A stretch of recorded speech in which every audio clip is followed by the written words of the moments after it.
সূরা আলে ইমরানের 14 নম্বর আয়াতে দলিলটা পাবেন। আল্লাহ কয়েকটা জিনিসের নাম দিয়ে বলেছেন এগুলো মানুষের কাছে আকর্ষণীয়। যুজ্জিনা লিন-নাসি হুব্বুশ শাহাওয়াতি মিনান নিসা ওয়াল বানিনা ওয়াল কানাতিরিল মুকানতারাতি মিনাজ যাহাবি ওয়াল ফিদ্দা। এখানে 6টা জিনিসের নাম আছে।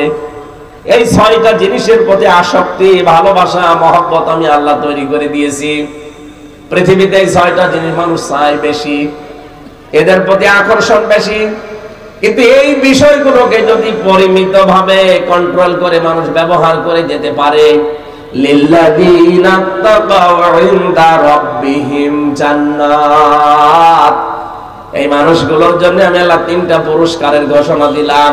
তারা রবকে ভয় করে যদি এগুলোর ব্যবহার করতে পারে, তাদের 1 নাম্বার পুরস্কার দেব আমি আল্লাহ জান্নাত। তাজরি মিন তাহতিহাল আনহার, যার তলদেশ দিয়ে নদী আর নহর প্রবাহমান থাকবে। যেহেতু দুনিয়ায় টাটকা বিষয়গুলো পরিমিতভাবে ব্যবহার করেছে, ও জানতো যে এগুলো মন মতো ব্যবহার করা যায়, কিন্তু না, একটা নির্দিষ্ট সীমানা আছে। স্ত্রীকে আমারও মনে চাই সুন্দর করে সাজিয়ে মানুষকে দেখায়, আপনার চাইতে আমার বউ সুন্দরী কম না। রিমান্ডে আমার স্ত্রীর ওই ইসের ছবিটা ছিল, বিয়ের দিনের একটা ছবি ছিল, ওর ভেতরে শয়তানরা মোবাইলটা নিয়েছিল যেহেতু আগেই, রিমান্ডে ওইটা দেখে আমারে বলছে হুজুর মানুষ, আর মোবাইলের ভেতরে পূর্ণিমার ছবি। কই? এই তো কিসের পূর্ণিমা? এটা আমার ম্যাডাম। হ্যাঁ হুজুর এত সুন্দর বউ পেয়েছে কি করে? দাঁড়ান আপনার বউ তুলে নিয়ে আসবো। হ্যাঁ এভাবে বলছিল। আমার 11 ঘন্টা টাঙিয়ে রেখেছিল মাথায় দড়ি দিয়ে।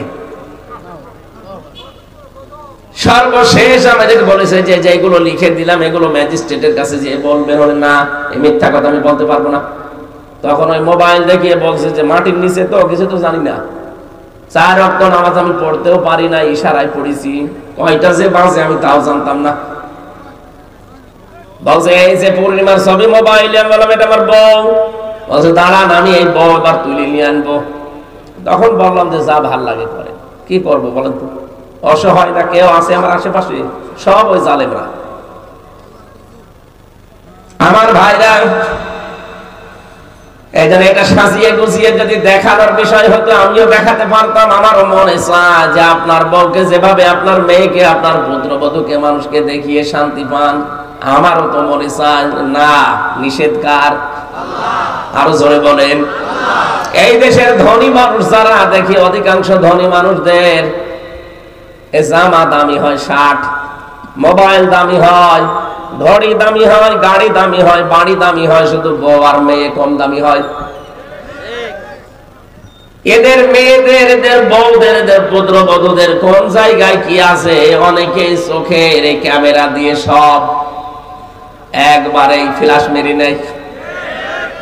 কেন? এটা কি দেখানোর বিষয় দুনিয়ায়? এটা দেখানোর বিষয় আছে শুধু আপনার জন্য, যার বউ সে দেখবে। কথা বলেন ঠিক কিনা?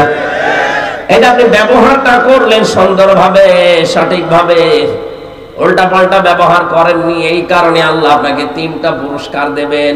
এমন জান্নাত আল্লাহ আপনার জন্য বানিয়ে রেখেছেন যে জান্নাতের তলদেশ দিয়ে নদী আর নহর প্রবাহমান থাকবে।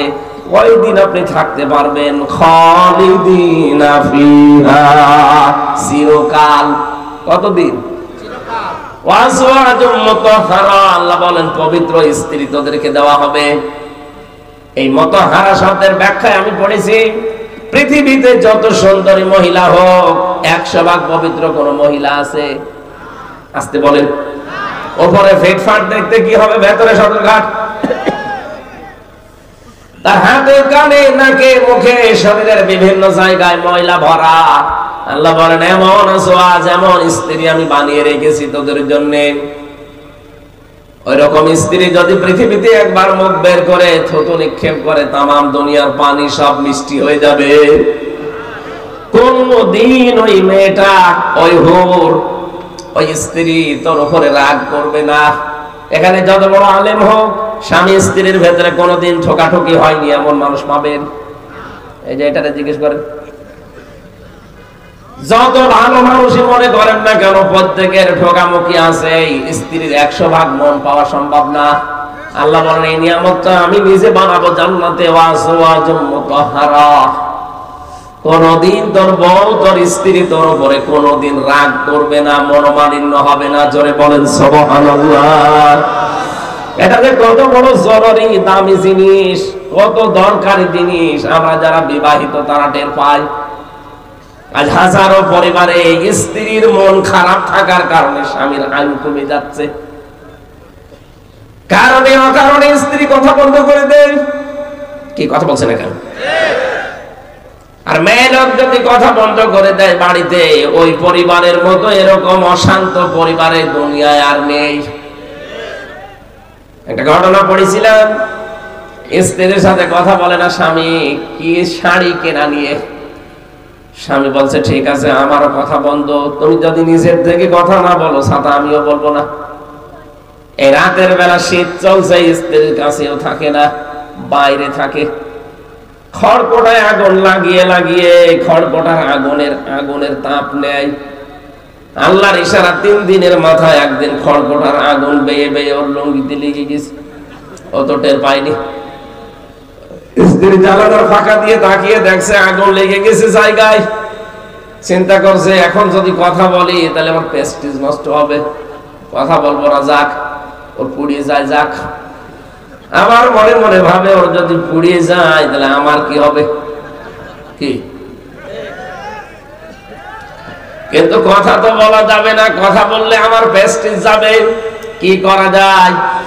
স্ত্রী যখন জানালা থেকে মুখ অন্যদিকে ঘুরিয়ে জোরে জোরে বলতেছে, আমি কারোর সাথে কথাও বলি না, কারোর সাথে লঙ্গিতে আগুন লাগলে তাও বলি না। স্বামী চিন্তা করছে হচ্ছে কি, তাকিয়ে দেখে লঙ্গিতে আগুন। তাড়াতাড়ি আগুন লিভিয়ে বলছে দরকার নেই, জীবনে আর কোনোদিন বেঁচে থাকতে বউর সাথে কথা বন্ধ করবো না, এখনই পুড়িয়ে দিতাম। সম্মানিত মা বোন, বিভিন্ন জায়গা আছেন আমি জানি, কান খাড়া করে শোনেন। এই দেশে হাজারো স্ত্রীর কারণে পুরুষ মানুষের আয়ু কমে যাচ্ছে। আপনি কারণে অকারণে বিনা কারণে স্ত্রী কথা বন্ধ করে দেয় স্বামীর সাথে, ও বেচারা শেষ পর্যন্ত মারতেও পারে না, সহ্যও করতে পারে না, মানসিক রোগী হয়ে যায়। এরকম পুরুষ মানুষ দেশে নেই? কারা কারা আছেন হাত তোলেন তো। অনেকেই আছে না। মা বোন যারা শুনতে পাচ্ছেন, এমনকি এই যে রেকর্ড হচ্ছে শুনবে, আপনি কি মনে করছেন স্বামীর এই মন খারাপ নিয়ে আপনি জান্নাতে যেতে পারবেন? জীবনও না। কোন স্ত্রী যদি মারা যায় আর স্বামী যদি বলে মন থেকে যে না আমার বউ কিন্তু সত্যি ভালো ছিল, আমার মন মতো ছিল, নবীজি বলেন ওই স্ত্রীকে আল্লাহ নিজ গুণে মাফ করে দেবে। আল্লাহ মেয়েদেরকে খাদিজাতুল কুবরার মতো হওয়ার তৌফিক দেন, বলেন আমিন। হযরতে খাদিজার জীবনী পড়লাম, কোনদিন হযরতে খাদিজাতুল কুবরা রাদিয়াল্লাহু তাআলা আনহা এক ওয়াক্ত নামাজ পড়েননি, একটা রোজা রাখেননি, একটা টাকা তিনি যাকাত দেননি, একবারও তিনি হজও করেননি। কারণ এই বিধানগুলো সব তার ইন্তেকালের পরে নাযিল হয়েছে। একটা জীবনে নামাজ পড়লেন না, রোজা রাখলেন না, যাকাত দিলেন না, হজ করলেন না, অথচ আল্লাহ নিজে জান্নাতে তার জন্য একটা ঘর বানিয়ে পাঠিয়ে দিয়েছে স্বামী স্ত্রীর কাছে।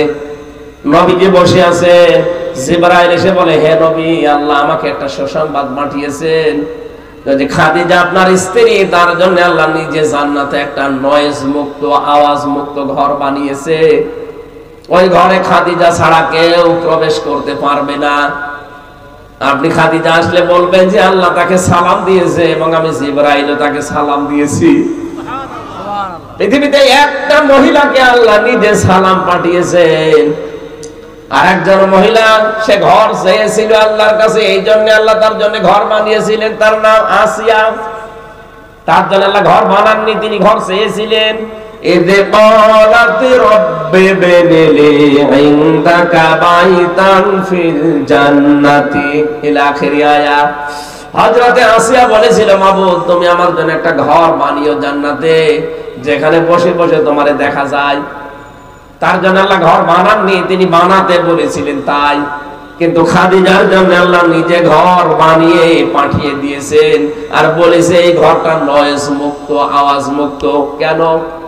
হযরতে খাদিজাতুল কুবরা স্বামীর জন্য তার একটা ঘরকে তিনি নয়েজ মুক্ত, আওয়াজ মুক্ত রাখতেন, গোলমাল মুক্ত রাখতেন। বাড়ি থেকে বাইরে যখন নবীজি যেতেন, বাইরে থেকে আসলে ওই ঘরে প্রবেশ করলে তিনি শান্ত হয়ে যেতেন। ও মা বোনেরা, স্বামী যখন বাইরে থেকে আসবে ঘরটা আপনি আওয়াজ মুক্ত করে ফেলবেন, একটা শান্ত নির্মল পরিবেশ তৈরি করবেন ঘরটায়। ও বাইরের পরিশ্রান্ত শরীর বাড়িতে আসলে যেন অন্তত শান্ত সৃষ্টি হয়ে যায়। এমনও স্বামী আমরা এখানে আছি, বাইরে থেকে কর্মজীবন শেষ করে বাড়িতে আসলে মনে হয় ঘরটা জাহান্নাম। কথা বলেন না কেন? আপনাকে খাদিজাতুল কুবরার সাথে আল্লাহ জান্নাত দেবে, আন্দাজে দেবে। সে তার স্বামীর জন্য নয়েজ মুক্ত করতেন, ঘর আওয়াজ মুক্ত, আর আপনি আওয়াজ যুক্ত করে রাখেন। যত সমস্যা ঘরে আসলে 14টা ফর্মালিটি আপনি আমার কানে শোনান। আশা করছে হাদিসটা মেনে খাদিজাতুল কুবরার সাথে জান্নাতি হওয়ার চেষ্টা করবেন। বলেন আমিন।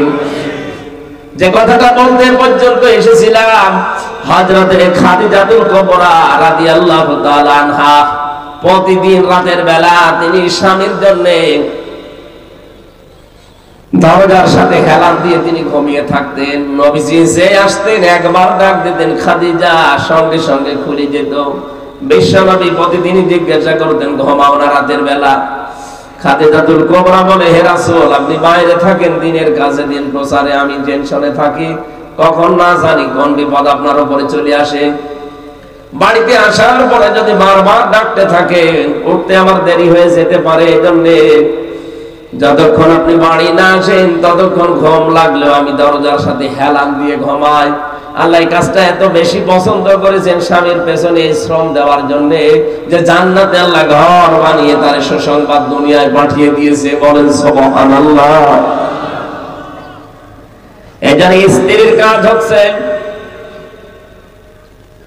আজওয়াজুল মুতাহহারা, জান্নাতে আল্লাহ এমন পবিত্র স্ত্রী দান করবেন যে কখনো আপনাকে টেনশন দেবে না, আপনাকে আওয়াজ নয়েজ এগুলো দেবে না, সব সময় আপনার উপরে সন্তুষ্ট থাকবে।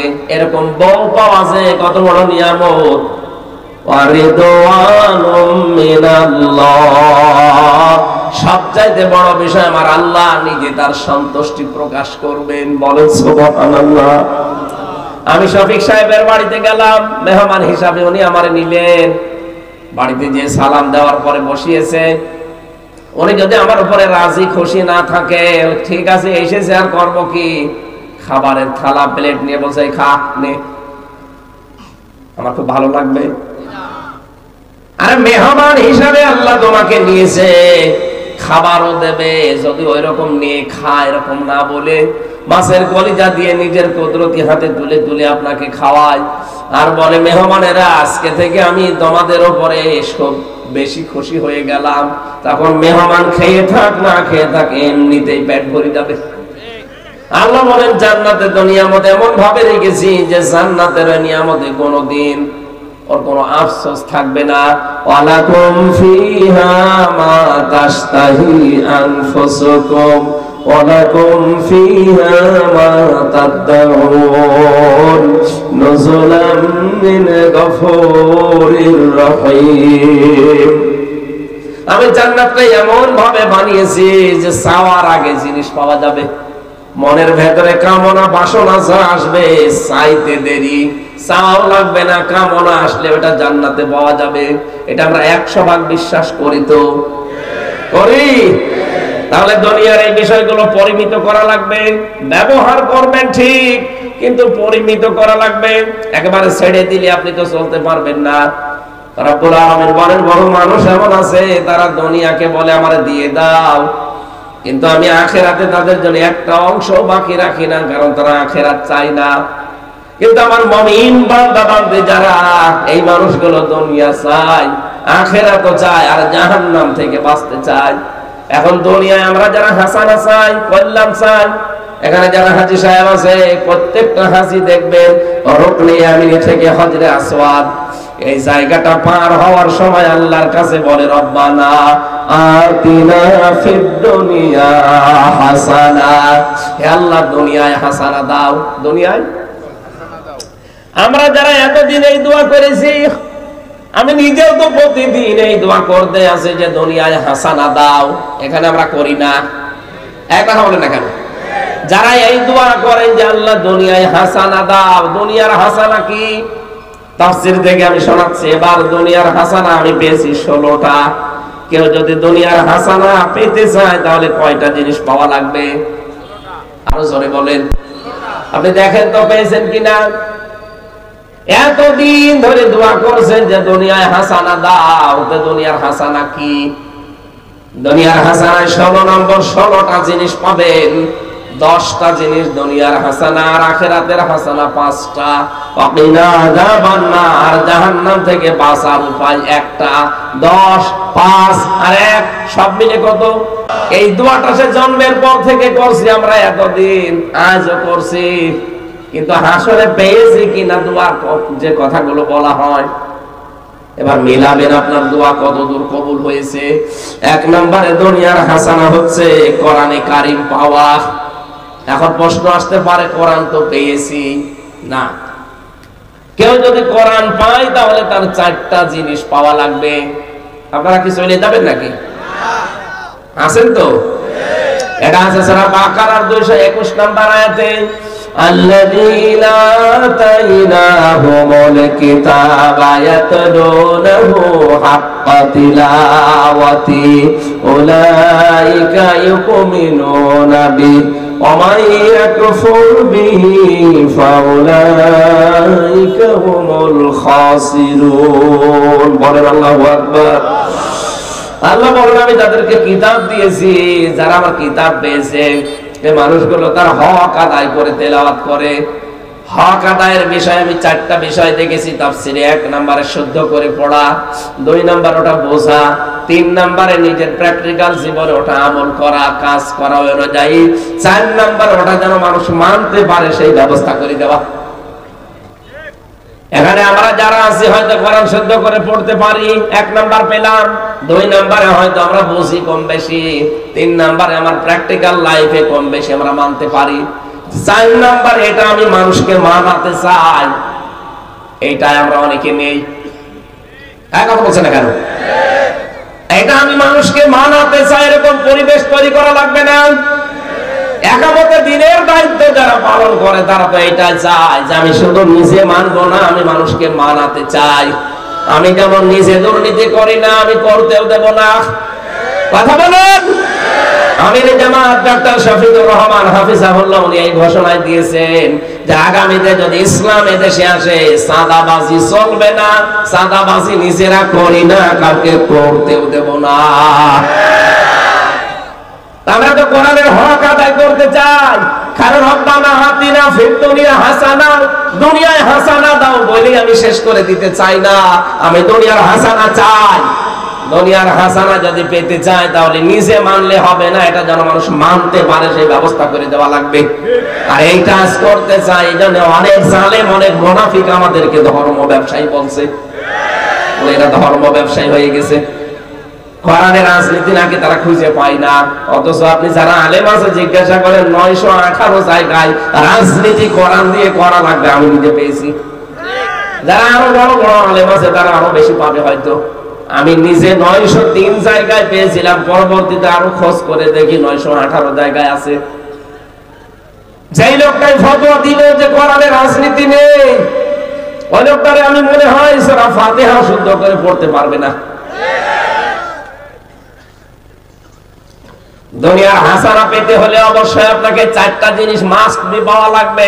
শুদ্ধ করে পড়বেন। 2 নম্বরে নিজে বুঝবেন কয়জন শুদ্ধ করে পড়তে পারে, এখানে কয়জন বোঝে, নিজে কয়জন ব্যক্তিগত জীবন থেকে আন্তর্জাতিক জীবন মানতে পারে কয়জন। 4 নাম্বারটা তো আরো কঠিন, যেটা আমি মানুষকে মানাতে চাই, সেই পরিবেশ তৈরি করে দিতে চাই। এমন পরিবেশ তৈরি করবো শিক্ষা ব্যবস্থায়, চিকিৎসা ব্যবস্থায়, যে আন্দাজে ঔষধ লিখবে না ডাক্তারেরা।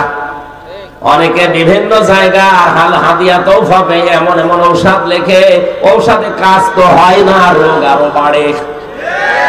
এটা এমনি না, কারণ ওই যে ঔষধ কোম্পানির লোক এসে ওরে আগেই বিভিন্ন জিনিস হাদিয়া তোফা দিয়ে গেছে, বলে যে স্যার এই ঔষধটা লিখবেন, ও কাজ হয় হোক না হয় না হোক আগে থেকে তো গাড়ি পেয়ে গেছে। এরকম ডাক্তার দেশে নেই? হবে না কেন? ডাক্তার যদি শাহিদ জব্দারের মতো ডাক্তার বানাতে পারতেন এই দেশে, ডাক্তার মতিয়ার রহমানের মতো ডাক্তার বানাতে পারতেন, আপনি সারা দুনিয়া দিয়ে দিলেও জীবনও আপনার মন মতো ঔষধ সে লিখবে না।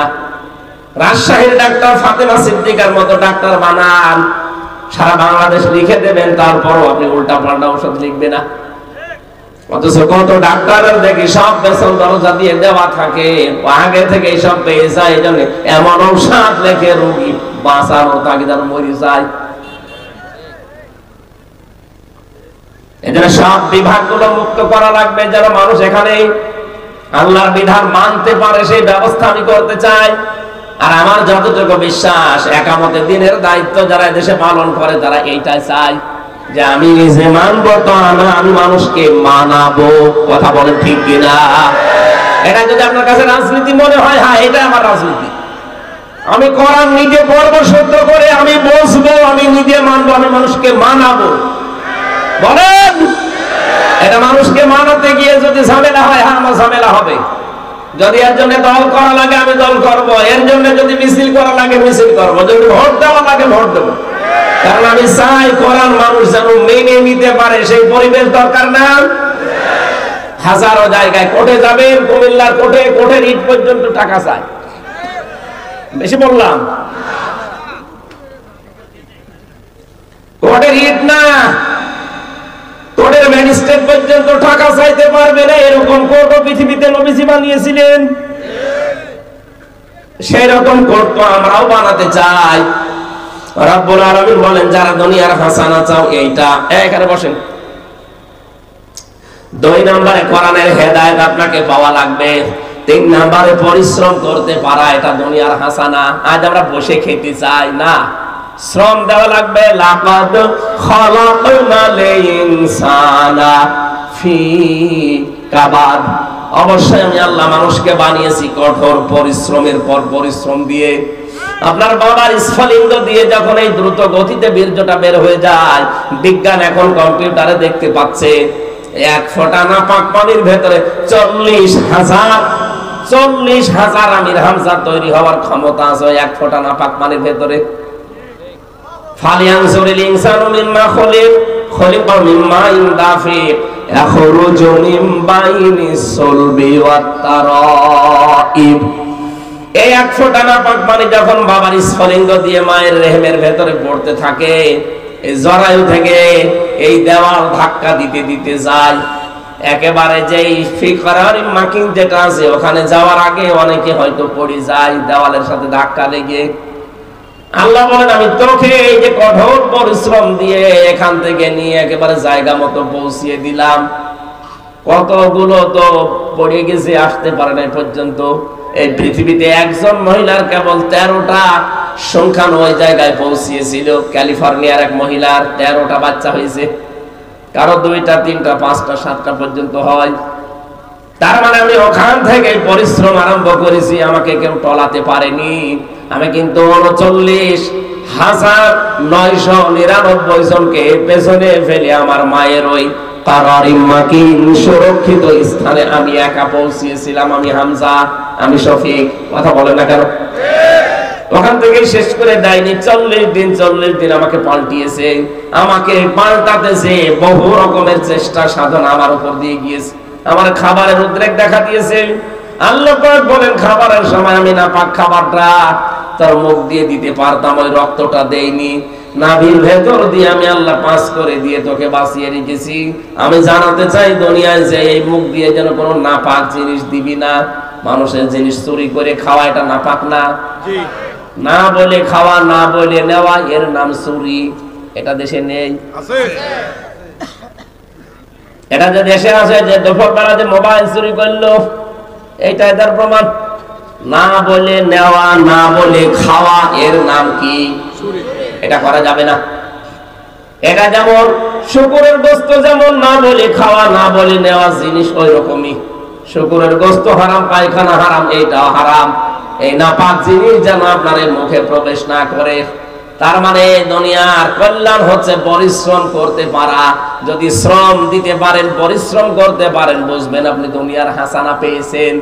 আপনি শ্রম দিতে পারেন, আপনার মেধার শ্রম আছে, আপনার শরীরের শ্রম আছে, আপনার যোগ্যতার শ্রম আছে, আপনার লেখাপড়ার শ্রম আছে, আপনার ক্ষমতার শ্রম আছে। কত জায়গায় শ্রম লুকিয়ে আছে, আপনি একটাও দেন না, শুধু বসে বসে খান। আজ বাংলাদেশে যারা বসে বসে খায় এরা নাকি আল্লাহর ওলি, এরা তো আল্লাহর বলি। 48,000 দরবারে যারা বসে বসে খায়, পীর নাম নিয়েছে, আল্লাহর ওলি নাম নিয়েছে। কে বলেছে আল্লাহর ওলি? আল্লাহর ওলি তো আল কাসিম ও হাবিবুল্লাহ, যারা শ্রম দিয়ে খায়। কাজ করে খাওয়া লাগবে আপনাকে, কারণ যত ছোট হোক অসুবিধা নেই। কিছু মানুষের অভ্যাস হয়ে গেছে কাজ করবে না, শুধু বসে বসে খাবে। কাজ করে খাবেন আপনি, শ্রমের যে ঘাম ঝরবে। নবীজি বলেন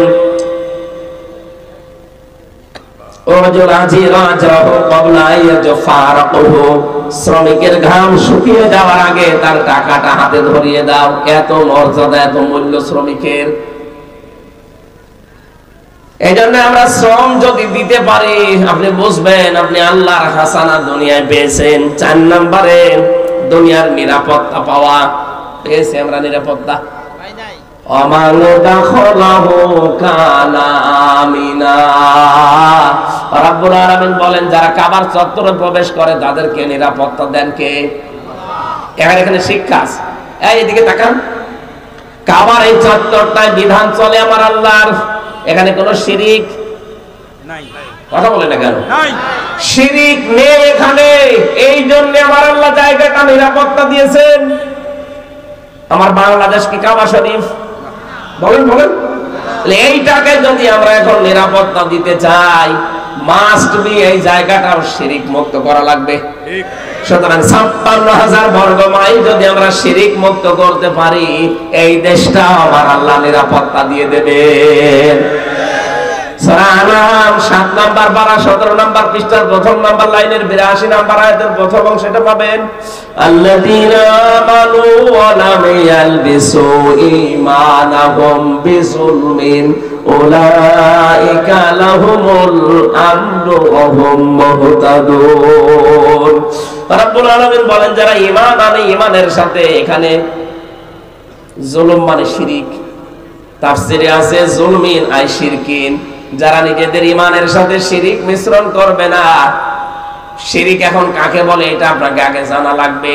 আল্লাহ যেটা পারে ওইটা অন্য কেউ পারে, এই কথা বিশ্বাস করার নাম শিরিক। আর আসতে বলেন বলেন তো এই দুনিয়া চালাতে পারে কে? আরো জোরে, আলা লাহুল খালকু ওয়াল আমরু। দুনিয়া বানিয়েছেন যিনি, হুকুমও চলবে। আরো আসতে বলেন। এটা সূরা আরাফের 54 নাম্বার আয়াতের মাঝের অংশে আছে আলা লাহুল খালকু ওয়াল আমর। দুনিয়া বানিয়েছি আমি, এখানে বিধান চলবে কার?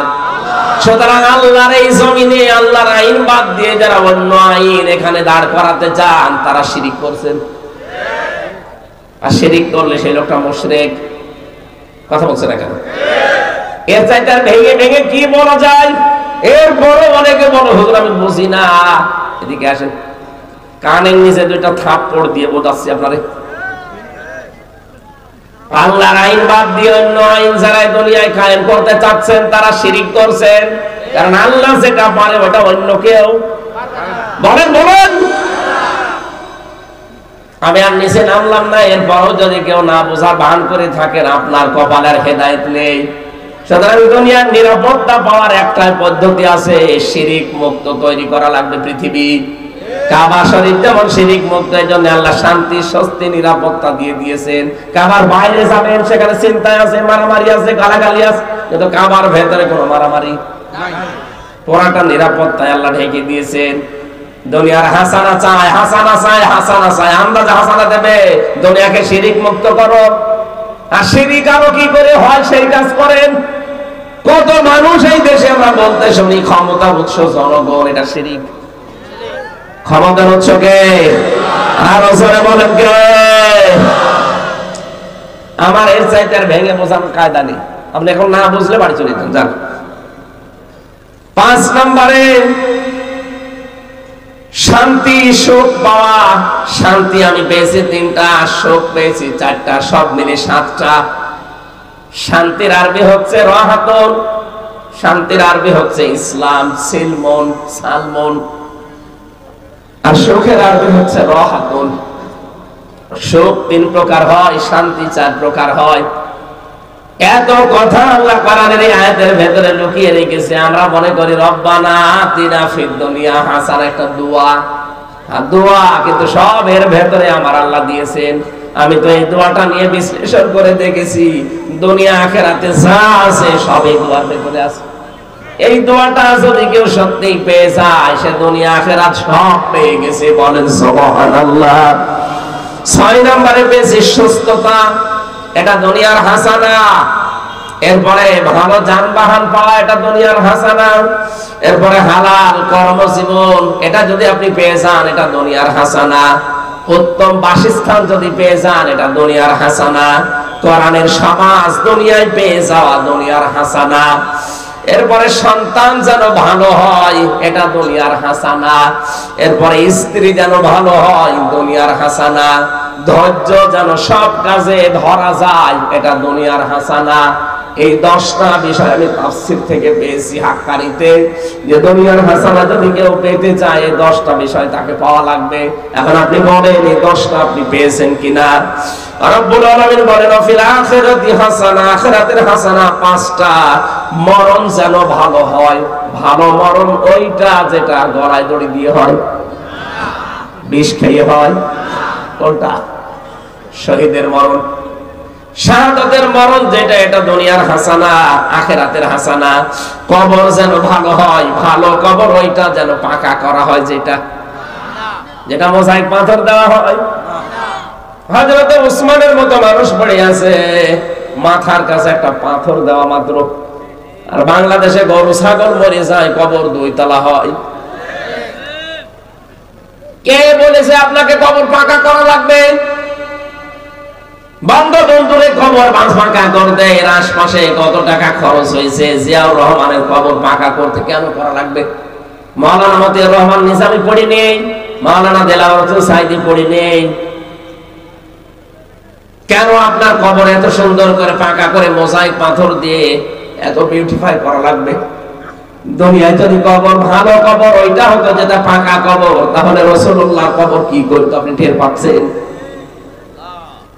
খালি তার লাশটা চুরি করার জন্য খ্রিস্টানরা ইহুদিরা চেষ্টা করেছিল। এই জন্য বাদশাহ নুরউদ্দিন জঙ্গি রহমতুল্লাহ আলাইহি সীসা গলা প্রাচীর দিয়ে, একেবারে সীসা গলা প্রাচীর দিয়ে পাতাল পর্যন্ত ওটা কবরটাকে সংরক্ষণ করে দিয়েছে, কেউ যেন আর ভাঙতে না পারে। কিন্তু সাহাবীদের যতগুলো কবর আমি দেখেছি, হযরতে ফাতেমা, হযরতে ওসমান পড়ে আছে। এত বড় বড় জান্নাতি সাহাবী, কবর পাকা করা দূরের কথা, একটা মাত্র পাথর দেওয়া, বোঝাও যাচ্ছে না এটা কবর কিনা। এই জন্য ভালো কবর ওইটা, সেই কবর বোঝা যায় না। আল্লামা সাইদির কবরে যান, দেখেন পড়ে আছে একটা সাধারণ ভাবে। আখিরাতের হাসানা আপনি পাচ্ছেন না। এখানে ওসিয়ত করে যাবেন যে আমার কবরের জন্য 10 লাখ টাকা বাজেট করার কোনো দরকার নেই, ওই টাকাগুলো গরিব মানুষের সংসার চালাতে দিয়ে দিও। 3 নম্বরে হাসর যেন ভালো হয়। ভালো হাসর হবে হামানের সাথে, কারুনের সাথে। ভালো হাসর হওয়ার জন্য ভালো মানুষ লাগবে। আলমার ও মামার হাব্বা, যার সাথে আপনার মহব্বত ছিল, কিয়ামতে আল্লাহ তার সাথে হাসর করাবে। মাওলানা শফিক সাহেবের সাথে আমার মহব্বত আছে, কিয়ামতের দিন আল্লাহ আমার হাসর করাবে ওনার মতো আলেমের সাথে। আর আপনার সম্পর্ক হচ্ছে বাহার মিয়ার সাথে, আপনার হাসর হবে বাহারের সাথে। 4 নম্বরে হাউজে কাউসার যেন পাওয়া যায়। হাউজে কাউসার পাবে কারা? ফাসাল্লি লিরাব্বিকা ওয়ানহার, যারা দুনিয়ায় নামাজ আদায় করে আর কুরবানি করে, ত্যাগ তিতিক্ষা সহ্য করে ইসলামের জন্য। 5 নম্বরে নবীর সুপারিশ যেন পাওয়া যায়। নবীর সুপারিশ পাবে কারা? সূরা তাহা 109 নম্বর আয়াতে আছে, ইয়াউমা ইযিল্লা তানফাউশ শাফাআতু ইল্লা মান আযিনা লাহুর রাহমানু ওয়া রাদিয়া লাহু কাওলা। এই পাঁচটা জিনিস যদি আপনি পেয়ে যান দুনিয়ায় মরণের পরে, তাহলে আপনার আখিরাতের হাসানা আপনি পাবেন। ওয়াকিনা আযাবান নার, জাহান্নাম থেকে আমাদের বাঁচাও। নবীজি বলেন জাহান্নাম থেকে বাঁচার উপায় মাত্র একটা, হাল আদুল্লুকুম আলা তিজারাতিন তুনজিকুম মিন আযাবিন আলীম। তোমাদেরকে এমন একটা ব্যবসার কথা বলবো যেটা করলে জাহান্নামের আগুনে যাওয়া লাগবে না। আল্লাহ রাসূলের উপর ঈমান আনার পর তাদের বিধানকে জমিনে কায়েমের জন্য জান আর মাল দিয়ে চেষ্টা করে যাওয়া। যালিকুম খায়রুল লাকুম ইন কুনতুম তা'লামুন, এইটাই উত্তম কাজ যদি তোমরা জানো। তাহলে জাহান্নাম থেকে বাঁচার উপায় একটা আছে, জান আর মাল দিয়ে জমিনে আল্লাহর বিধান কায়েমের জন্য চেষ্টা করা লাগবে। কয়টা বিষয় পেলাম আজকের আয়াতে? 16টা। কয়টা? আরো জোরে বলেন। দুনিয়ার হাসানা কয়টা? 10টা। দুনিয়ার হাসানা আরো জোরে। আপনি যে প্রতিদিন মোনাজাত করেন রব্বানা আতিনা ফিদ দুনিয়া হাসানা, আল্লাহ দুনিয়ার হাসানা দাও, আপনি পেয়েছেন কিনা এবার বলেন। আমি যেগুলো মিলালাম কোরআন দিয়ে, আপনি পেয়েছেন এগুলো? না, পাননি। আপনি প্রথমটাই তো পাননি। কোরআন যে পড়া লাগবে, কোরআন পাওয়ার হক কয়টা? শুদ্ধ করে পড়া, নিজে বোঝা, নিজে আমল করা, আর মানুষ যেন মানতে পারে সেই ব্যবস্থা করার চেষ্টা করা। যারা আজ করে যাচ্ছে তারাই জালেমের টার্গেট ছিল। যতদিন পর্যন্ত আল্লামা শফি হেফাজতের সাবেক আমির কোরআন পড়েছে, বুঝেছে, নিজে আমল করেছে, কোনো শত্রু ছিল না। যখনই বলেছে না এটা আমি মানুষকে মানাতে চাই, তখনই তার নাম হয়ে গেছে তেতুল হুজুর। আল্লামা সাইদি যতদিন কোরআন পড়েছে, বুঝেছে, নিজে আমল করেছে, শত্রু ছিল না। যেই বলেছে না এটা আমি মানুষকে মানাতে চাই, তখনই তার বরাতে জেলখানা। এক কথা বলে না কেন? আমাকেও তো ধরার পরে পড়েছিল জালেমরা, যে আপনাকে যা বলতে বলি এগুলো শুধু বলবেন, আপনাকে আমরা ওলামা লীগের সেক্রেটারি বানিয়ে দেব কুষ্টিয়া ভার্সিটি। এরকম না। আমার যে লোকটা ধরেছিল আসাদুজ্জামান, কাউন্টার টেররিজমের এই শয়তান, এ আমার বারবার চোখ বেঁধে নিয়েছে তোর ঘরে, পেছনে হাত বেঁধে চোখ বেঁধে নিয়ে গিয়ে বলতো আপনার এত ঝামেলা দরকার কি? সারাটা জীবন নষ্ট করবেন। আবার মানুষকে বলতো আশপাশে যারা থাকতো যে পিটান এরে, দেন এরে পিটান, উল্টো করে পিটান। আমার অফার দিল বারবার যে আপনাকে আমরা অফার দেই, কথা বলেন না কেন? বললাম চোখটা খুলে দিন দেখি আপনার চেহারাটা। মানুষ নামে একটা টাটকা শয়তান আমার বারবার বলেছে আমরা কুষ্টিয়া ভার্সিটির আপনার ওলামা লীগের সভাপতি বানিয়ে দেব, সেক্রেটারি বানিয়ে দেব। শুধু যা বলতে বলি এগুলো বলবেন আদালতে, না মিথ্যা কথা বলা যাবে না। জামাত ইসলামের বিরুদ্ধে, শিবিরের বিরুদ্ধে, আকিজ গ্রুপে আমি চাকরি করতাম, আকিজের বিরুদ্ধে বলবেন, তার মানে ওদের বিরুদ্ধে বলি ওদেরকে কালার করবে আর ওদের কাছ থেকে মাল খাবে। এজন্য কে যেন একটা গান বেঁধেছে, আগে কি সুন্দর মাল কামাইতাম আমরা।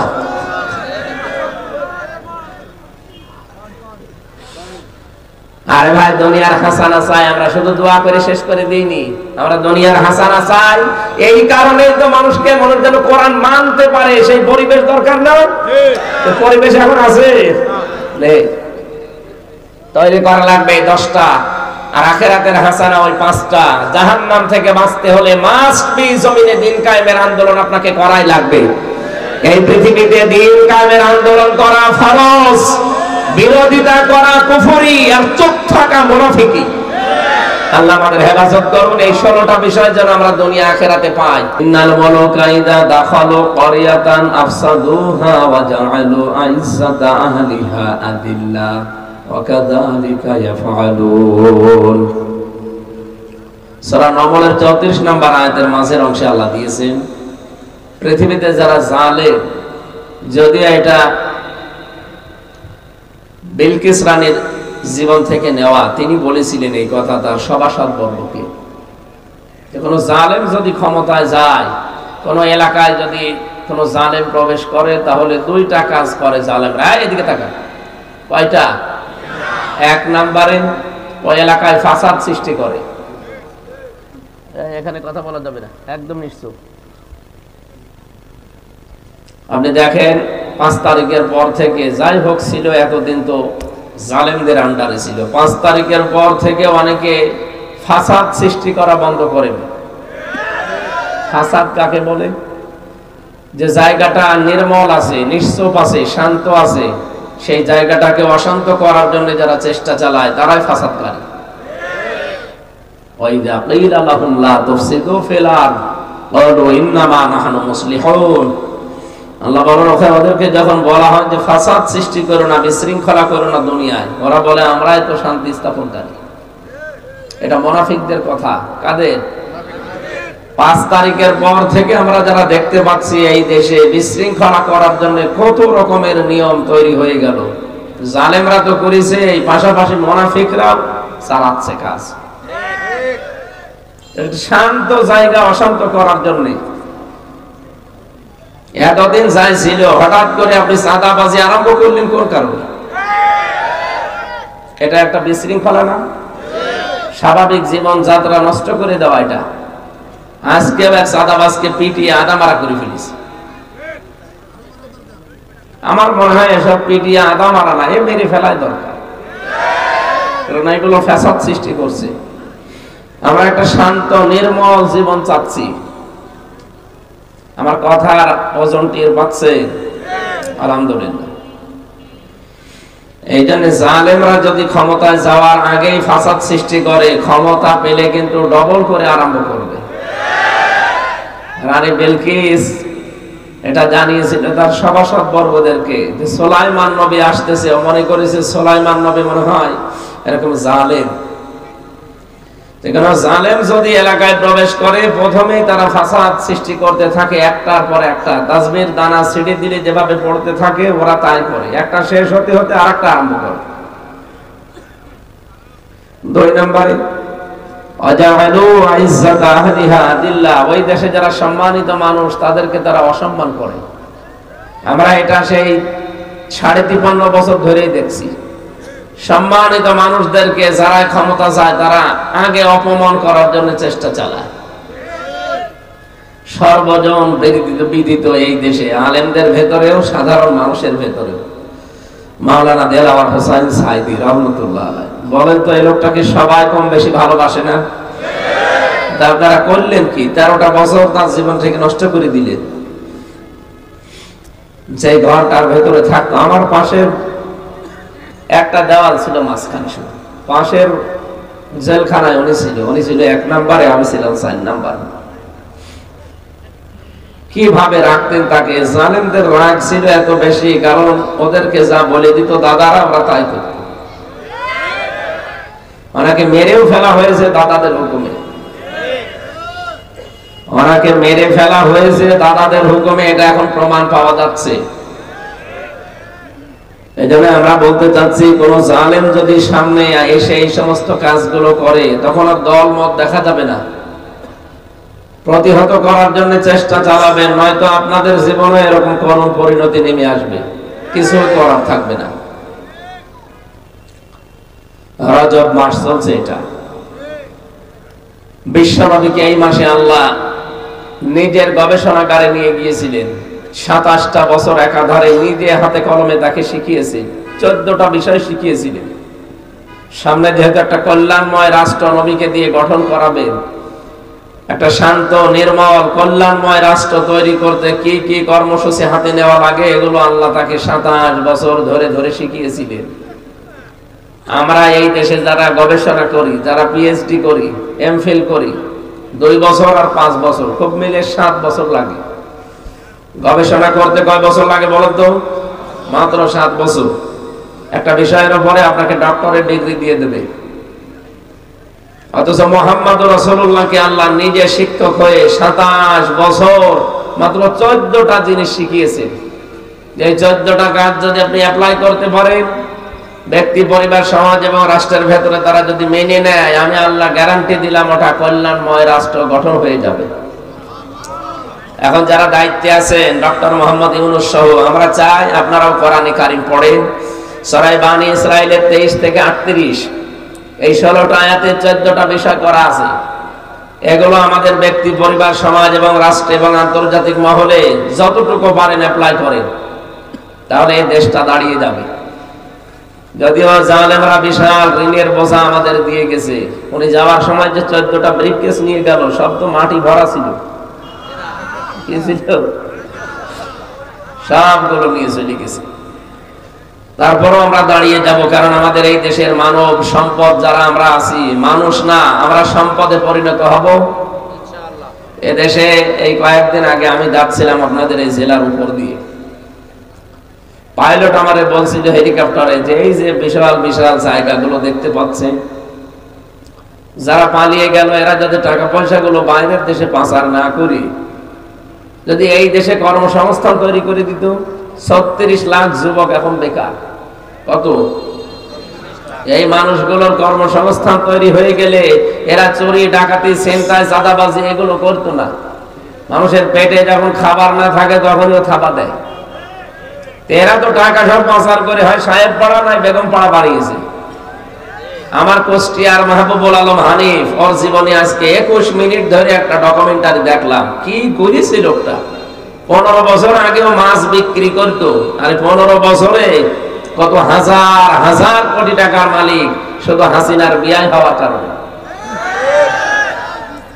সব ভিডিও আকারে দেখাচ্ছে সাংবাদিকরা। এতদিন প্রচার করেননি বলে করবো কি করি? এখন সুযোগ পেয়েছে, কানাডায় কি বাড়ি বানিয়েছে। ও যদি কিয়ামত পর্যন্ত হায়াত পায়, আর যদি বৈধ উপায় করে, ওই বাড়ি বানানো ওর দ্বারা সম্ভব না। সব আমাদের টাকা। কুষ্টিয়া জেলার টয়লেট থেকেও টাকা নিত। ওই যে পৌরসভার যে টয়লেট আছে না, ওখানে যারা টয়লেট করতে যাবে 5 টাকা দিয়ে, 2 টাকা দিয়ে, পোষাবে 2 টাকা, পায়খানায় 5 টাকা, ওখান থেকেও টাকার ভাগ নিত। এই টাকা দিয়ে গড়েছিল বিশাল সাম্রাজ্য। আগেই ছেলে মেয়ে আর বউকে পাঠিয়ে দিয়েছে, পরে এই যে পালিয়েছে। আমি মালয়েশিয়া গিয়েছিলাম কয়েকদিন আগে, দেখি এখানে সাহেব পাড়া আছে। ওই শয়তানরা তো আর সাহেব পাড়ায় থাকে না, থাকে সব হোটেলে। যেই হোটেলে উঠে নিচে নেমে দেখি 2 শয়তান বসে চা খায়। কি গো এখানে? হুজুর আমরা আগে পালিয়েছি। দিনকাল ভালো না বুঝতে পারছিলাম, এখানে আগেই পালিয়েছি। কেন সাহেব পাড়ায় থাকবেন না? না, ওখানে থেকে মায়ের খাবো। এদেশেও বাঙালি আছে, ওখানে তালা মারা সব। যদি দেখে যে বাড়িতে আমরা আছি, পিটিয়ে ভক্ত মানিয়ে ফেলবে। কি করলেন আপনি? টাকাগুলো যদি দেশে কাজে লাগাতেন, এভাবে পালানো লাগতো না। আর এই মানুষগুলোকে বাইরে যে অনেকে ঝাড় দেয়, রাস্তা ঝাড়ু দেয়, টয়লেট পরিষ্কার করে, বাংলাদেশ থেকে যারা বাইরের দেশে যায়, বহু মানুষকে আমি দেখেছি। এরকম কাজ বাইরে যে করা লাগতো না, নিজের দেশে অন্তত সম্মানজনক একটা কর্মজীবন তৈরি হতো। তারপরও শয়তানরা যখন সব নিয়ে গেছে, এখনো যা আছে, আমাদের 18 কোটি মানুষের 36 কোটি হাত আছে। এই হাতগুলোকে আজ আমরা কর্মের হাত বানাবো, তাহলে এই জনসংখ্যা জনসম্পদে পরিণত হবে ইনশাআল্লাহ। ফালাকাদ কাররামনা বানি আদম, মানুষকে আল্লাহ বলেন আমি সম্মান দিয়েছি। সুতরাং মানুষের সম্মান নিয়ে সিনেমিনি খেলা যাবে? আরো জোরে বলেন। এদের সম্মান দেওয়া লাগবে। সম্মানিত মানুষদেরকে যারা সম্মান দিতে চান না, আল্লাহ উল্টা করে তাদেরকে ওই বিপদে ফেলে।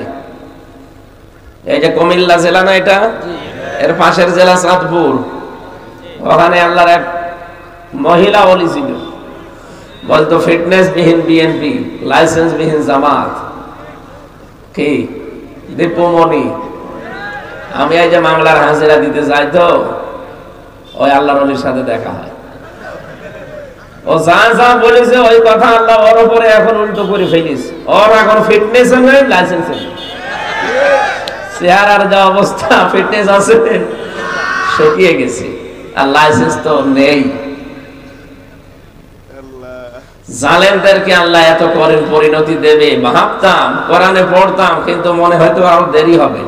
এত তাড়াতাড়ি আল্লাহ দিয়ে দেবে আমি জানতাম না। যা যা বলেছে ওরা, আল্লাহ মনে হচ্ছে ওইটা উল্টিয়ে ওদের উপরে কাজে লাগাচ্ছে। বলেন তো এখন বাস্তবে আপনি অন্যদিকে নেবেন না। এই দীপুমণি, শেখ হাসিনা, আরেকজন তো আল্লাহর ওলি মরিয়েই গেল, মতিয়া চৌধুরী। ওটা নাই, গেছে গেছে, আল্লাহ যা করে করুক। তো এই যে 2 জন এখনো বেঁচে আছে, এদেরকে কেউ কাজের মহিলা হিসাবেও বাড়িতে এখন নেবে? বলে যে ভাই এটা একটু নেন, কাজ করে খাবে, তাও নেবে না। কারণ চেহারার ফিটনেস নেই, লাইসেন্স নেই। এই মানুষগুলো কত জীবন নষ্ট করার পেছনে কারণেরা আপনি জানেন? শিক্ষা ব্যবস্থায় বসেছিল এই মহিলা, শিক্ষা তাকে ধ্বংস করে ফেলেছে। এরপরে যে শয়তান হাতে নিয়েছিল ওটা আবার আরেক শয়তান, ইসকনের সদস্য মহিবুল হাসান। এই কথা বলছে না কেন? নওফেল নাকি যেন নাম, চট্টগ্রামে আপনাদের এই বিভাগের বাড়ি। জীবনটা শেষ করে দিয়েছে আমাদের বাচ্চাদের। ক্লাস 8 এর বই পড়াছি তো। একটা বাবা যদি শিক্ষক হয়, তার মেয়েকে যদি পড়ায় ক্লাস 8 এ, জীবনও পড়াতে পারবে না, এমন এমন কিছু ওরা দিয়েছিল। নাউজুবিল্লাহি মিন যালিক। আল্লাহ আমাদের হাতে ধরে বাঁচিয়েছে। সুতরাং আমরা মানুষের সম্মান দেব, আমাদেরকে নাই আল্লাহ ওই করুণ পরিণতি আবার দেবে। ফাতিলকা বুয়ুতুহুম খাবিয়াতাম বিমা যালামু, সূরা নমলের 52 নম্বর আয়াতে আছে। আল্লাহ বলেন এই সেই ঘরগুলো, এই সেই ঘরগুলো খাবিয়াতাম বিমা যালামু, জালেমদের জুলুমের কারণে এগুলো আমি জনশূন্য করে দিয়েছি, পরিত্যক্ত বানিয়ে দিয়েছি। এ পর্যন্ত আল্লাহ বলে শেষ করে দেয়নি, পরেরটা আবার আমাদের জন্য। আপনারা আছেন তো? আয়াতটা দেখো তো বাস্তব। কুষ্টিয়ার হানিফের বাড়ি, কিনোর বাড়ির দিকে তাকান। ওদের বাড়ি ঘর গুলো শুধু মানুষ ভেঙেই দেয়নি, পোড়াটা এখন জাতীয় টয়লেট হয়ে গেছে। মানুষজন দেখি 4-5 জন করে যায়, কেউ এদিকে কেউ এদিকে কেউ এদিকে কেউ এদিকে, মনে হচ্ছে যে জামাতবদ্ধ টয়লেট চলছে। এমনি আল্লাহ এগুলো করেনি। এই বাড়িগুলোতে বসে বসে ওরা দুর্বিসন্ধি করতো, কাকে সকাল বেলা বিপদে ফেলবো। কি বেশি বললাম আমি? ওখানে বসে বসে জুলুমের দুর্বিসন্ধি হতো, যে কাকে বিপদে ফেলবো সকালে বিনা কারণে। এরকম একটা মানুষকে ধরিয়ে দিত।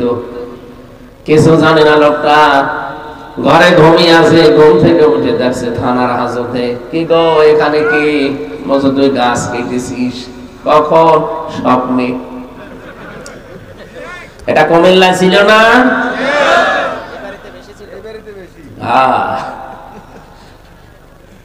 আমারও নিয়ে আসলো বাড়ি থেকে কুষ্টিয়ার সে হালসা ডাবিরা ভিটা, সেখান থেকে নিয়ে এসেছে। পরের দিন পেপারে শয়তানরা দিয়েছে, ওনার আমরা চৌড় হাঁস থেকে নিয়েছি। পুরাটা মিথ্যা কথা। তো মিথ্যা ওরা বলে কি করি?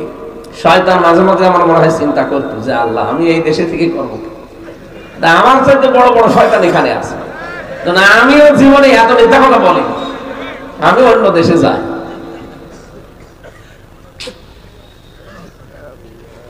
পোড়াটা উল্টিয়ে এখন দেখেন আল্লাহ ওদের ঘাড়ের উপরে ফেলেছে। এই যে পাশের জেলা ব্রাহ্মণবাড়িয়া, আনিসুল হক আইনের চেয়ারে বসে সারা জীবন বেআইনি কাজ করতো। আলেমদের নামে কত জঙ্গি মামলা দিয়ে তাদের জীবনটা নষ্ট করে দিয়েছে এই শয়তান। আল্লাহ এখন দেখেন কত নিকৃষ্ট পরিণতি আল্লাহ তারে দেখিয়েছে। এখন শুকিয়ে গেছে, মালের এখন আর সে বয়স নেই। আলেমদের মাজায় দড়ি দিয়ে যখন আদালত প্রান্তরে নিয়েছে, তো এই শয়তানরা দেখতাম টিপ্পনি কাটতো। ওই যেটা দরবেশ সালমান রহমান নাকি জানো নাম, এই সন্তান দেখতাম এত বড় বড় দাড়ি নিয়ে ম্যাজিস্ট্রেটের ঘরে ঢোকে, কি যেন সলা পরামর্শ করে আর বেরিয়ে আসে। তারপরে এই ম্যাজিস্ট্রেট আমাদেরকে আরো কড়াকড়ি করে। আমি নিজে দেখেছি, আমার মাজায় দড়ি দিয়ে, পায়ে ডান্ডা বেড়ি দিয়ে, হাতে হ্যান্ডকাপ দিয়ে যখন নিয়ে যাচ্ছিল, ওই শয়তানকে আমি দেখলাম ও ম্যাজিস্ট্রেটের ঘরে ঢুকে কি যেন বলে, বেরিয়ে আসে, সারা পরামর্শ করে, আর তখনই ওরা আমাদের বিরুদ্ধে কঠিন কঠিন রায় দেয়। আমার মনে হয় ওরা যদি এরকম কিছু না বলতো, যে ম্যাজিস্ট্রেট নিজের মনে যদি রায় দিতে পারতো, ও ন্যায় বিচার করতে পারতো।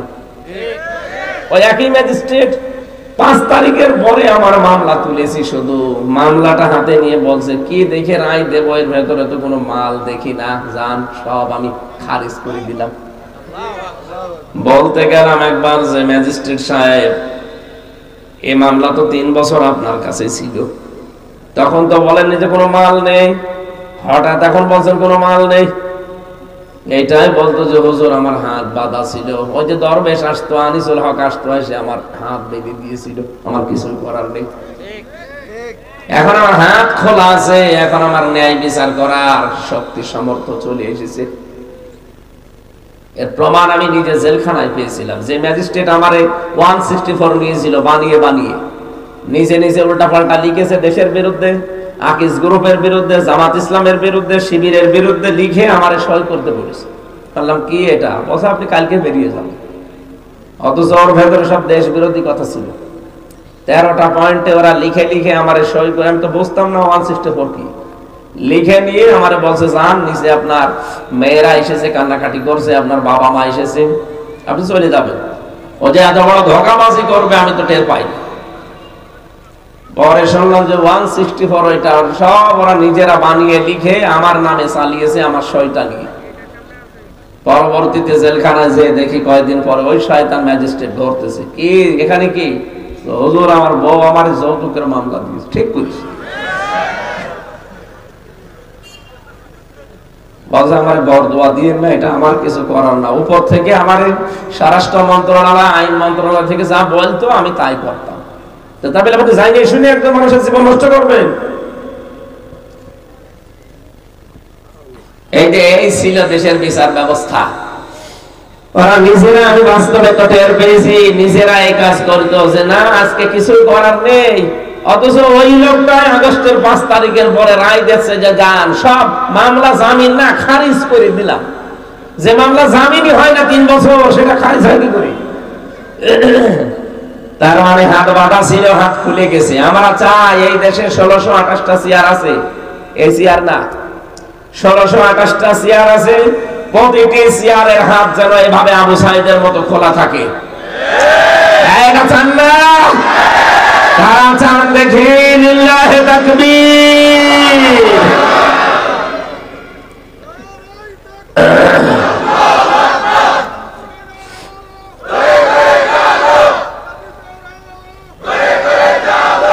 আলহামদুলিল্লাহ ভাই, আমার ভাইরা, আল্লাহ এখানে যেন হাতের আঙ্গুল দিয়ে এভাবে দেখাচ্ছে এখানে কত আলেম বসে আছে। দেখেন ফাতিলকা বয়ুতুম, বাইতুন দেননি, বয়ুত বহু বছর, হোম মানে তাদের।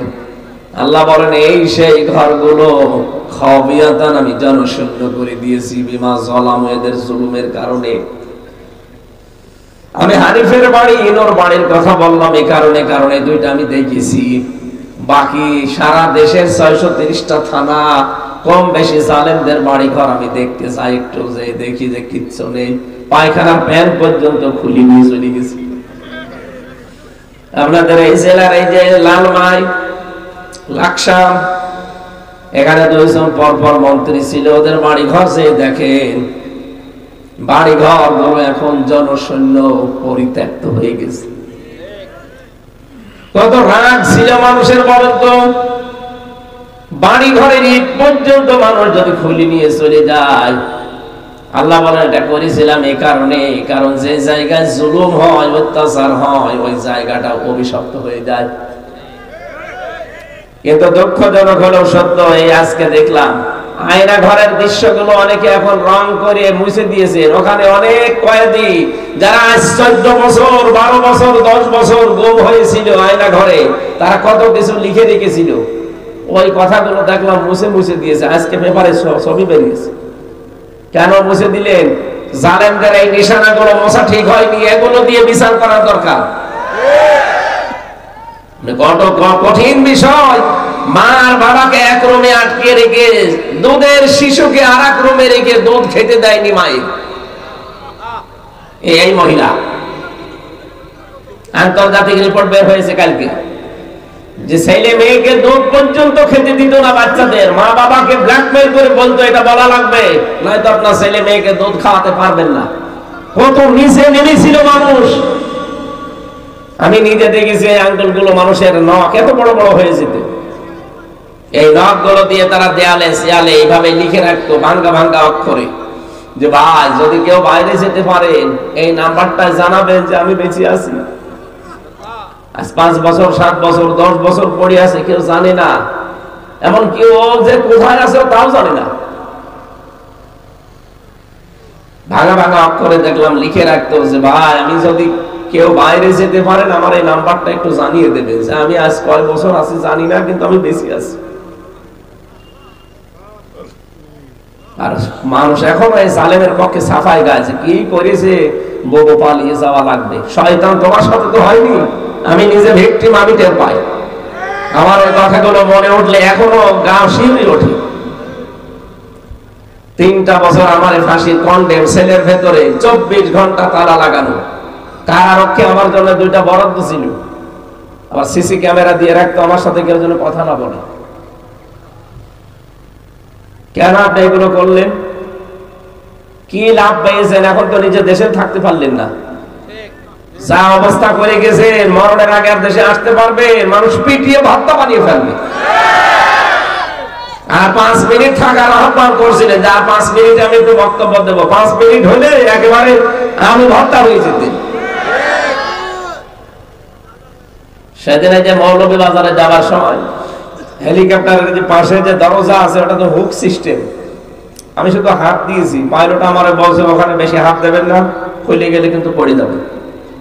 আমার মনে মনে হচ্ছিল, আল্লাহ বলো 2 বোন পালিয়ে গেল, একটু খুলে যেত, একটু যদি খুলে যেত তাহলে কি হইতো গো। আর যদি আমার সামনে পড়তো,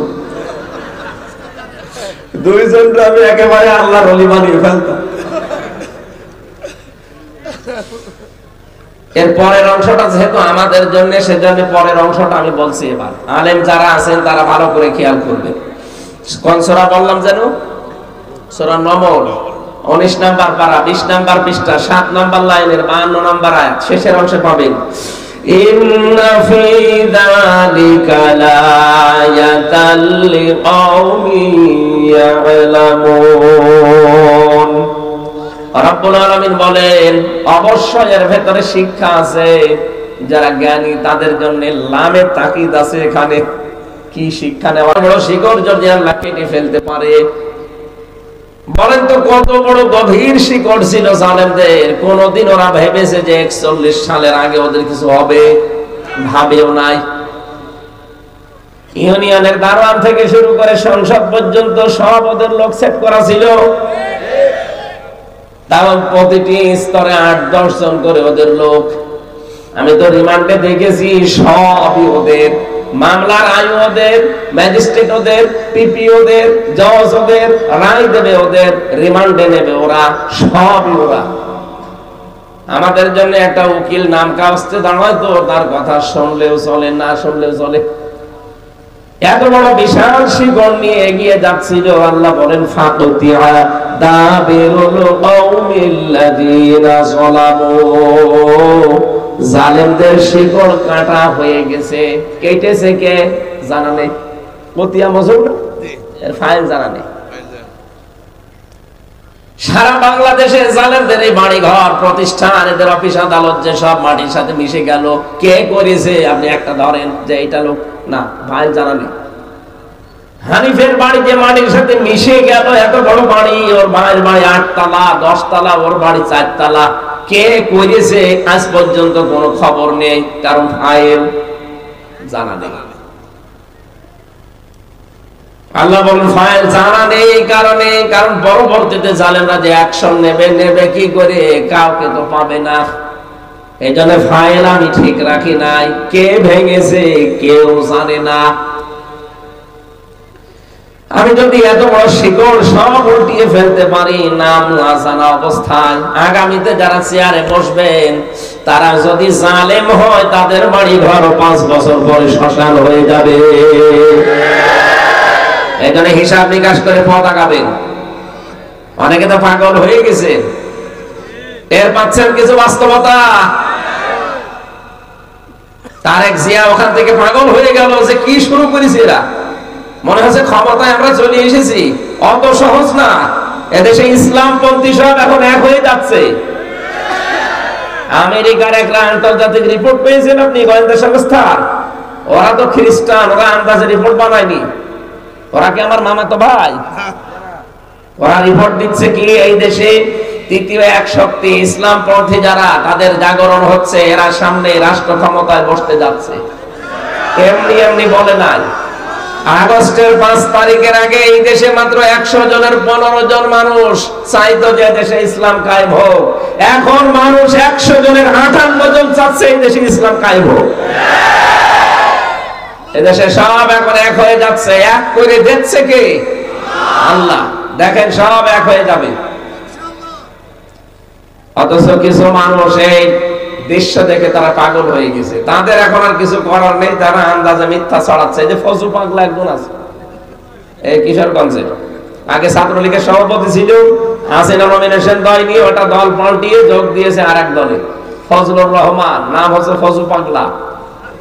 ও বলছে এই দেশে ইসলামপন্থী যারা আছে, বাইরের দেশের মুসলমানকেও যদি নিয়ে আসে, সব মিলে এরা 10 ভাগ ভোট পাবে। আরে ভাই, ভোট এই 15 বছর হয়েছে, আপনি আন্দাজে বলেন কেন? ভোট দিয়ে দেখেন কয় ভাগ পায়। আন্তর্জাতিক রিপোর্ট কিছু খেয়াল করে না, আন্দাজে মানুষকে এখন দেখছে যে কিছু করার নেই, তো উল্টা পাল্টা বলে একটু সাহস নিয়ে যা থাকা যায়।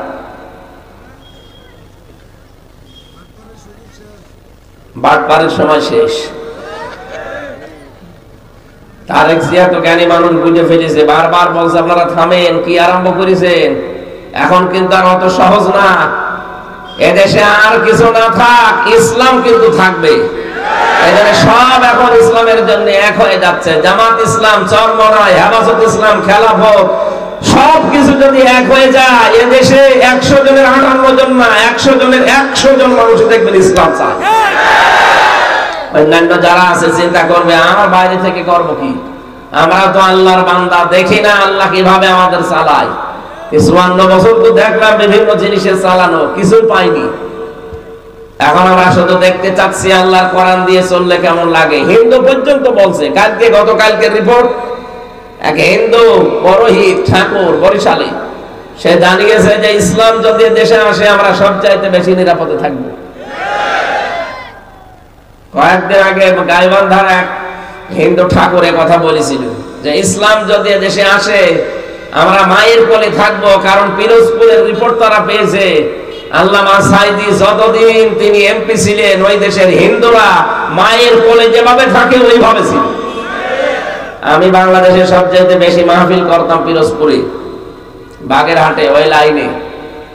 আমি গিয়ে ওই দোকানদারকে জিজ্ঞাসা করতাম হিন্দু দাদার যে কেমন এখন আছেন আর আগে কেমন ছিলেন? বলছে এখন জাহান্নামে আছি, আগে স্বর্গে ছিলাম। ওরা তো জান্নাত জাহান্নাম বিশ্বাস করে না, নরক বিশ্বাস করে। বলছে এখন নরকে আছি, আগে স্বর্গে ছিলাম।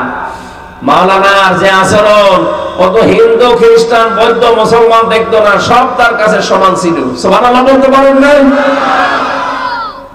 হিন্দু পর্যন্ত মাওলানার জন্য ওনারা নাম ধরে ডাকে না, অসম্মান হবে, এখানে মাওলানা বলে। সব হিন্দু দাদা বড় হয়ে গেছে, 95 বছর বয়স, বলছে মাওলানা।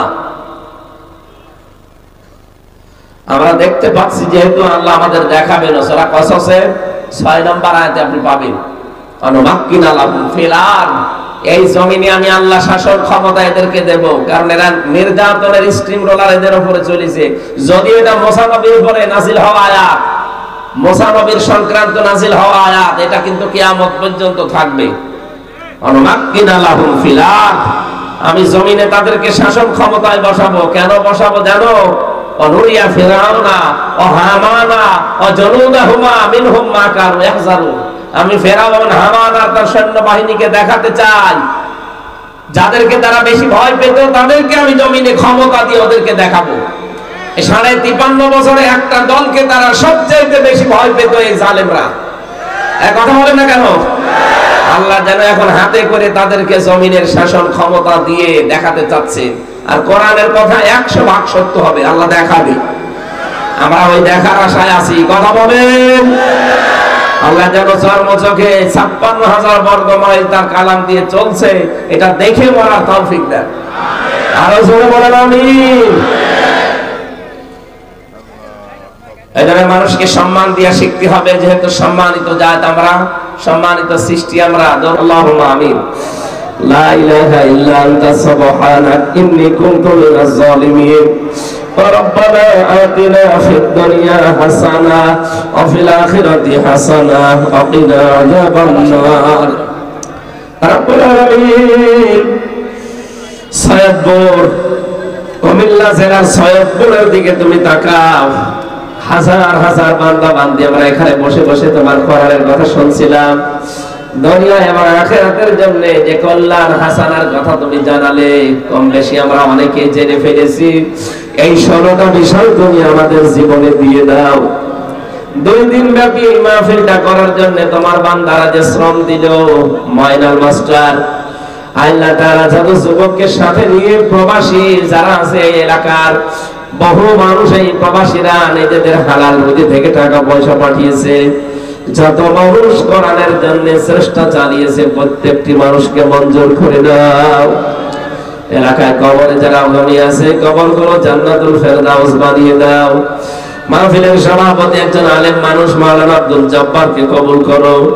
মাওলানা হোসেন মাহফুজ, মাওলানা বদরুল ইসলাম খান, আগামীকাল যারা আসবেন শ্রদ্ধাবাদর বড় ভাই মাওলানা আব্দুল্লাহ আমিন, শামীম বিন সাইদি, মাওলানা ইহিয়া তাকি, জনায়েদ আহমেদ সহ যত আলেমরা আসবে, মাওলানা শফিকুল ইসলাম সহ প্রত্যেকটি আলেমকে তুমি আলেম হিসাবে কবুল করে নাও। এই মাহফিলের যত যুবক শ্রম দিয়েছে, যত স্বেচ্ছাসেবক দেখলাম, এই যুবকদেরকে যে মা পেটে নিয়েছে মায়ের পেট খাদিজাতুল কুবরার মতো বানিয়ে দাও। রব্বুল আলামিন যে বাড়িতে এসে বসেছিলাম ওই বাড়ির উপরে তোমার রহমত নাযিল করো, ওই বাড়ির মালিককে তুমি কবুল করে নাও। মা বোনেরা পর্দার আড়ালে যারা আছে খাদিজাতুল কুবরার মতো তাদের বানিয়ে দাও। আগামীকাল এখানে অনুষ্ঠান হবে, আগামীকালের মাহফিল তুমি মেহেরবানি করে আরো সহজ করে দাও। আমি সহ যারা অসুস্থ আছি আমাদেরকে তুমি শেফায়ে কামিলা আজরা নসিব করো। কখন কার কাছে আজরাইল পাঠিয়ে দাও জানি না, যখন আজরাইল আসবে যেন পড়তে পারি লা ইলাহা ইল্লাল্লাহু মুহাম্মাদুর রাসূলুল্লাহ।